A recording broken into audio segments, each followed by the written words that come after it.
Hey everyone, welcome back. I'm Christine, a homeschool mom of 3, and today I'm going to be sharing with you our homeschool schedule for 2024.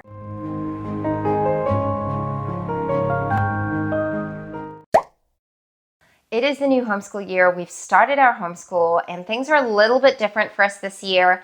I have 3 kids who are doing school, who are all in not just preschool anymore. So last year I had a preschooler, I had a first grader, and I had a third grader. And this year I have kindergarten, second grade, and fourth grade. And I'm using those grades just to give you a guide, but they're held very loosely because I just go with where my kids need to be, not necessarily their grade level. So I was definitely anxious about adding in kindergarten this year just because I knew it'd be a bit more. But so far it's going okay. I'm going to share with you what our days look like, what our homeschool schedule looks like. I think I'm going to start with what our weekly schedule looks like, and even we'll start out big and we'll whittle down until we get to more of the details. So yeah, if you're interested, keep watching and I'm going to share with you what we do. All right, let's start with the big picture. And those of you who have been following me for a while already know this. We run on a calendar year here in New Zealand. So we begin our homeschool in February and we end in November/December-ish. And I choose to do 6-week school terms, and we have a week break in between them. So we started mid-February and we'll run for 6 weeks, and then we'll take a week break, and then we'll do another 6 weeks until we get to the end of the year, and we would have done 6 school terms. So 36 weeks of school. And then we have a big summer break. And I love that schedule. It works so well for us. Last year, we had a lot of disruption with moving house, and we still managed to finish the year pretty well. So yeah, that's how we do it on a larger scale. Now, our week to week looks like we do school 5 days a week, but 2 of those days are half days. So technically it's 4 days worth of work, but I spread it out over the 5 days because it actually gives us a bit more flexibility. So Monday's a full school day. Tuesday, we don't do group subjects because we have our homeschool meetup on a Tuesday. And so we go and spend time with friends after we've done math and language arts and spelling and handwriting, those kind of subjects. Wednesday's a full day, Thursday's a full day, and then on a Friday, we do some individual subjects and some group subjects. So, for instance, my son only does math and spelling. Those are his only, and literature. Those are his only individual subjects on a Friday, so he doesn't do language arts. And then we do science and history. And so it is a shorter day for us. And then my daughter does language arts, but she doesn't do math. So it all sort of evens out. And if it ends up that we have to skip school for a day, we have a sick day or whatever, it's easier to fit things in because of that. So I really like that routine and that rhythm. We did used to have all of Friday off, but that was before we really had our homeschool meetups, and it was also before I had 3 kids doing school. Now, obviously our school can take a little bit longer, and so I have to be more disciplined. Okay, so let's chat the day today. So what does a full day of school look like with 3 kids? I'm just going to start at the beginning of the day and how I go about my day. So I get up at 6 a.m. That's when my alarm goes off. My kids might wake up before then, but they don't come out of their rooms until 7. That's just something that we've had in our home since they were babies. It doesn't mean they can't get up to use the bathroom or anything like that, but they don't get up for the day until 7 a.m. Before that, they can read quietly in their rooms or play quietly, whatever, as long as they're not disturbing the home. And so I get up at 6 and I come out here to my studio and I work for an hour. And I have that time block, I have a specific thing I'm working on, and that is how I get my work done efficiently. And then at 7, my husband is up, the kids are up, and my husband leaves for work around 20 past 7. And so we just spend some time together as a family then, and I get a load of laundry on and make my husband's lunch to take to work and that kind of thing, and then farewell him. And then at around 7:30, we've said goodbye to him, and pets are fed, and then we all go and get ready for the day. The kids do their chores, I get ready, I have my devotional time, and just get ready for the day. And then by 8 o'clock, we're sitting down at the breakfast table, having breakfast. Oh, I also have my breakfast because I get asked this all the time. When do you eat? Because I read to my kids over breakfast and I'm not eating then. I eat between 7 and 7:30. So like while my husband, like the kids are usually snuggled with him and they're like watching reels on his phone and that kind of thing, I will eat my breakfast then. So at 8 o'clock, the kids are having breakfast, and that is when we do our morning time. And I do scripture memory and poetry and read aloud and Bible time then. That's what we do at that time. And then everyone cleans up breakfast, and we do any other chores that need to be done, and we are all back at the table at 9 a.m. and we start with our individual subjects. This is a change I made last year. We used to start the day with group subjects. It was okay, but when I switched to starting the day with individual subject, it was so much easier because we were all more mentally alert, I guess, first thing in the day. Whereas like doing our group subjects first, we'd like use our energy on that, and then it was hard to get everyone to come back and sit down and focus on the more mentally challenging stuff like math and language arts. And so I switched that around. So we start our day with independent subjects.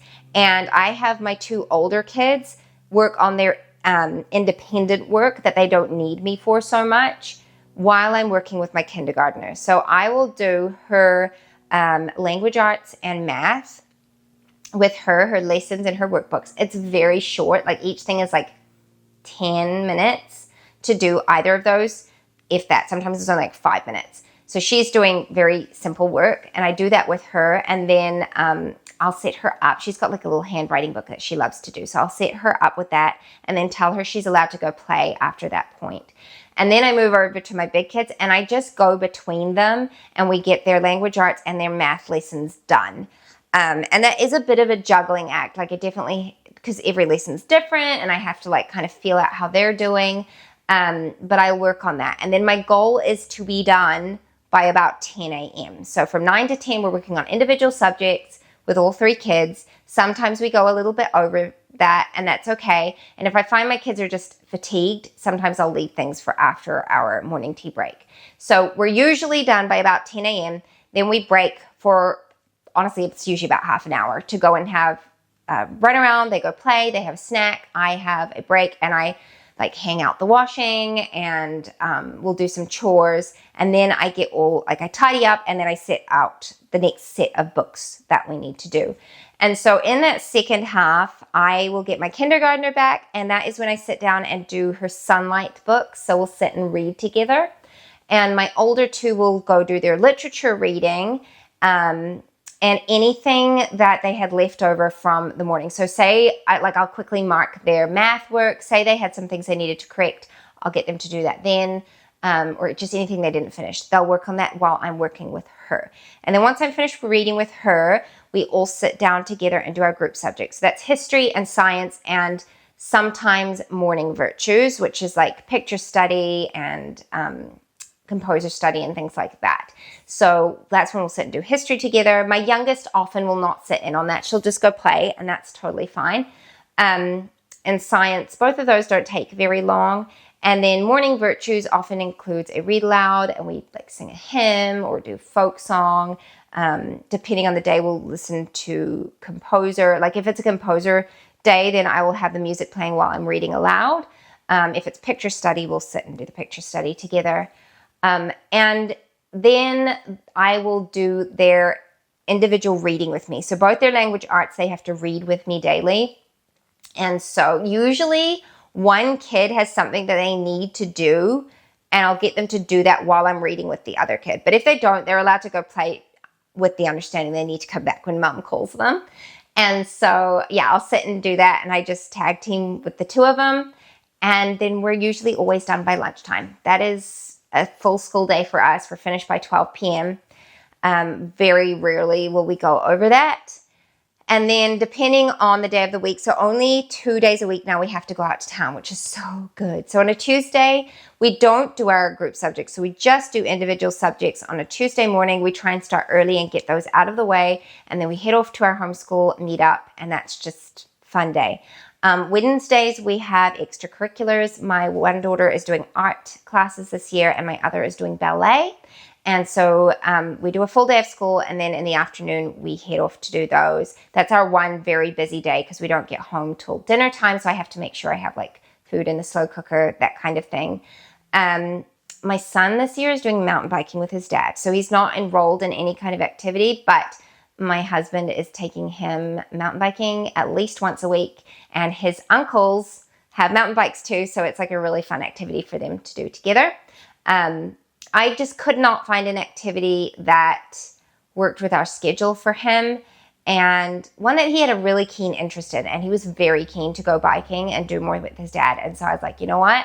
That's one thing his dad can do with him. My husband is happy to do that, and it's off my plate, and it's not taking away from family time. And so that worked out really well for us. And on Mondays, I am doing piano lessons with my daughter. So I was going to enroll her in them, but I couldn't find anyone. And then when it was available, it clashed with other times. And so I was like, you know what? I'm just going to teach her. I am a pianist. It was just that I was like hoping to offload that on somebody else because, you know, I'm doing a lot. So it's fine, actually. It's going just fine. So on a Monday afternoon, she does piano lessons. And then every afternoon at some point, my older two, my son has to practice typing. He's using typing.com. And my daughter has to do her piano practice. So that's not long. It's like 15 minutes in an afternoon. The afternoons after lunch, my kids play. At 2 p.m., they have an hour of rest time in their rooms. And rest time, they can just play quietly. That's all that means. But they have to be in their rooms. And then at 3 p.m., they're allowed to have an hour of screen time. And then they go to playing. And then it's dinner time and bed and all of that. So that is what our homeschool looks like. Those are our days. We don't have any family outings that we have on in the evenings. We have Bible study in the evenings, but that's my husband goes to one, and I have a friend who comes here for one. So I am not in a hurry to have our evenings full of activities. There will be many years of that when my kids are a bit older, and right now that's something I'm very protective of. Because I need that downtime. I cannot function well without quiet time. The introvert in me cannot do people that much. Like, I love people, and it's not that I don't enjoy those times. I love being there, but the aftermath is that I'm exhausted. And so I have to be intentional about making that time to just like chill in the evenings and rest. Because like I say, the days are busy, and the afternoons for me are like, this afternoon I'm filming, and I'll have editing work, and then I have like housework. I'm thinking of doing a video on my cleaning routine now because I feel like I've got a good one going for the first time in a long time. So if you're interested in that, let me know and I will do a video on it. But yeah, the days are full, but they're good. I did said it in my homeschool update. I'm a little worn out at the moment because we've had sickness and it's full on. But that's okay. The routine is good. I'm so thankful we're only having to go into town a couple times a week as opposed to what we were doing last year. It was just a lot busier. And our homeschool days are not as scary as I thought they were going to be with 3 kids. It's working out well. And yeah, there's always going to be fine tuning and stuff along the way. But for now, I think we're in a pretty good groove and we'll be able to stick with it. So if you have any questions about anything, leave them down in the comments below. Thank you so much for watching, and I'll see you in the next video. Bye-bye. What if the world had more of your smile? What if the wind could spread your love? What if your sweetness could reach everyone? There'd be no war.